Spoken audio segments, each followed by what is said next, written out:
በደም ስሙን የኢትዮጵያ ቃለ ሕይወት ቤተክርስቲያን ሐዋርያትን ነቢያትን አትሾም። አንድ ሁለተኛው እነዚህን ሰዎች ደግሞ በመድረኳ አታስገለግል።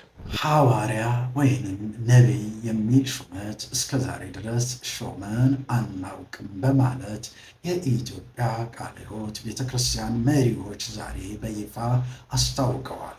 ከዚህም ጋር አያይዘው እንደነገሩን ከሆነ ሐዋርያ ወይንም ነቢይ የሚል ስያሜን የሚጠቀም ማንኛውም ሰው በኢትዮጵያ ቃለ ሕይወት መድረኮች ላይ ማገልገል አይችልም። ይህንን መጠሪያ ለሚጠቀሙ ማናቸውም አገልጋዮች መድረካችን የተከለከለ ነው በማለት ዛሬ በውይይታቸው ላይ መሪዎች በግልጽ አስቀምጠዋል። ይህንን የቃለ ሕይወትን አቋም እናንተ እንዴት ተመለከታችሁት? ሐሳብ አስተያየታችሁን እስኪ ኮመንት መስጫው ላይ አስቀምጡ። ተባረኩ።